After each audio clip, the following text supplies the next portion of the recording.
Don't do that, you prick. What are you doing? You're such a prick. Okay?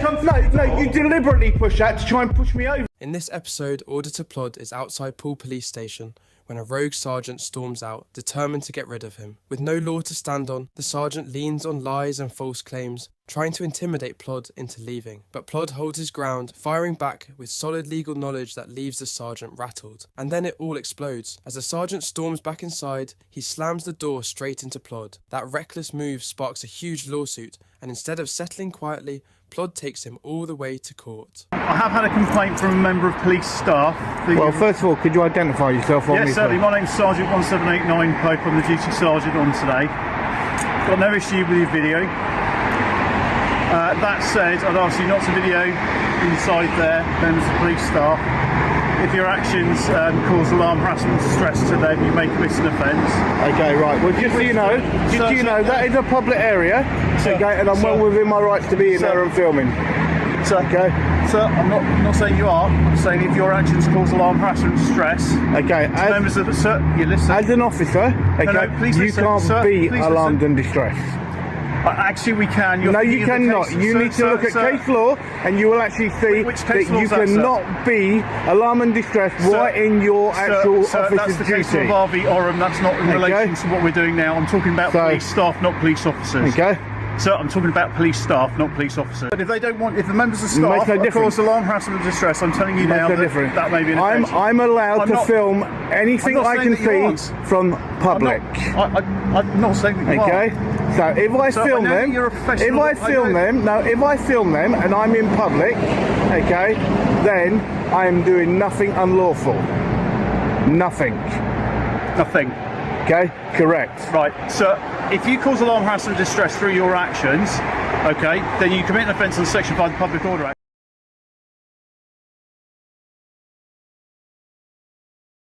Greetings, everyone. What begins outside Poole Police Station quickly turns into a tense dispute over filming, police staff, and the limits of police authority. The sergeant says filming could amount to an offense if it causes alarm, harassment, or distress, while the auditor insists he is legally entitled to record what he can see from a public area. Stay with this one, because the argument is only getting started. If you enjoy factual police law breakdowns like the video, subscribe, and tell us in the comments who you think has a stronger legal position. Section 5. Okay. So have you got a member of the public that's a complainant? I'm not saying that you've done that yet, and I'm not saying, I'm just advising you. I've got no problem with you videoing here. Well, have you got a member of the public that's a complainant? Well, police staff is not a member of the public. No, they are not. Not when they're actually working. They are? Not when they're working, sir. You need to actually justify that. They are police staff and they're in an officer's duty.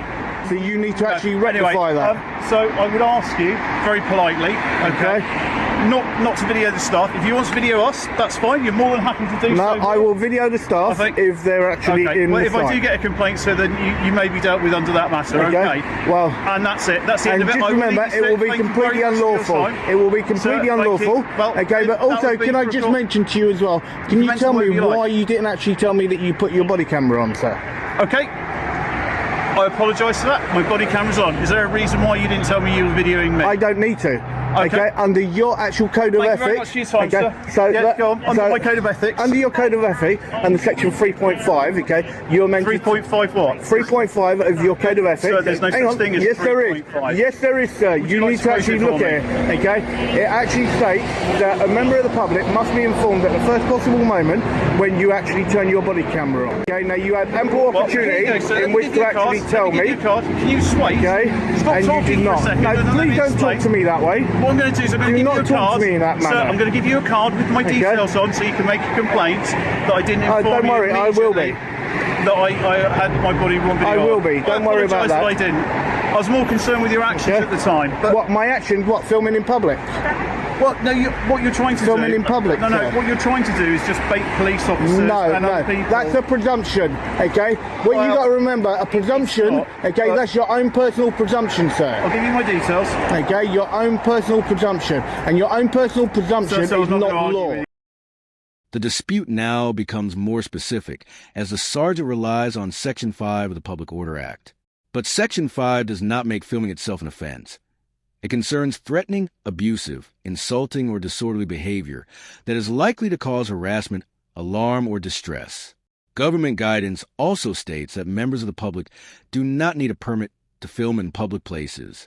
So the key legal question is not simply whether staff dislike being recorded, but whether the actual conduct meets the statutory test.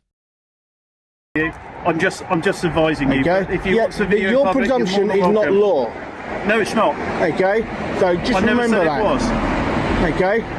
So Don't tell me that I'm trying to bait police officers. You are? No, I would have gladly have had a nice conversation with you, sir, if you would have approached me in a different manner. You were never intending that at all. Really? Really? You're doing this specifically no, because sir, you you're want making someone to interact another with you. presumption again. I've come out to speak How have to you made because it as I've a had a sergeant? complaint. How have you made it as a sergeant when There you you go. make so many presumptions? Okay, you've made 3 different presumptions. Now, if that was the case, I can make a presumption I'm on ending you this and conversation say, now. right, you're Thank in you for your time, uniform. sir. I Okay, appreciate are you that. telling me Bye-bye. that you're going to murder someone next? Okay, is that what it is? Okay, so I can make a presumption, okay, on you, okay, and this is Goodbye, only sir. using it Thank as an example. So are you telling me then that you would actually murder someone else? Would you, sir? Don't do that, you prick! What are you doing? You're such a prick. I'm trying Okay? to come through the No, door. you deliberately push that to try and push me over. Okay? And don't make it look like you weren't. Please don't shout at me in the inquiry. I'm not shouting, Are sir. you here for a legitimate reason? Okay?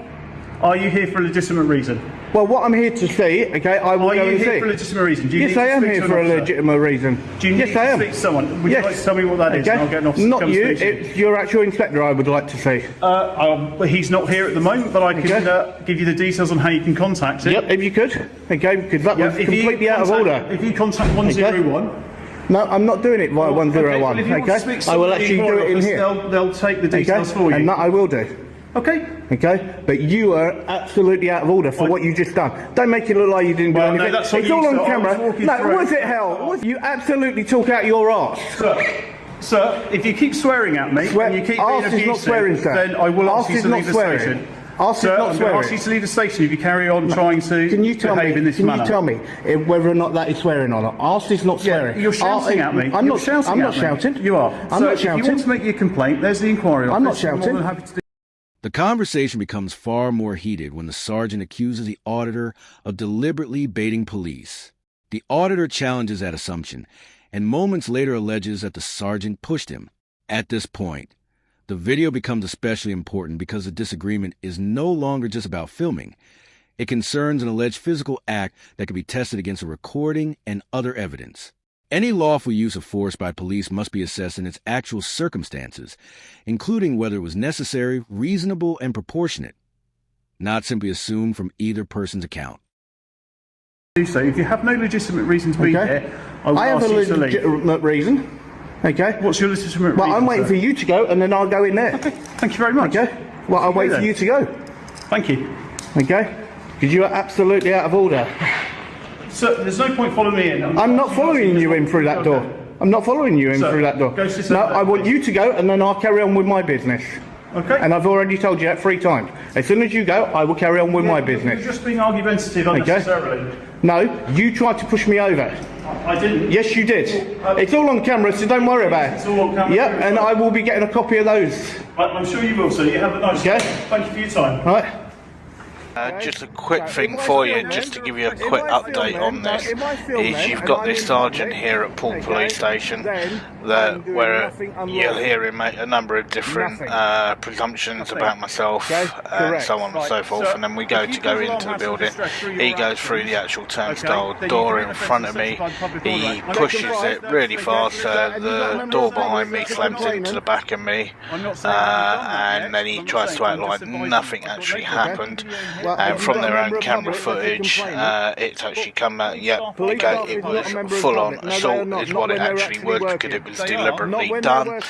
And basically they've offered £1,250, which has been declined. I'm not interested in that, and basically, so we're going to push through and actually hopefully get this type of copper that should not be on our streets in the UK or anywhere else, and hopefully The final exchange centers on whether the auditor has a legitimate reason to remain at the station, while he repeatedly maintains that the alleged push is captured on camera.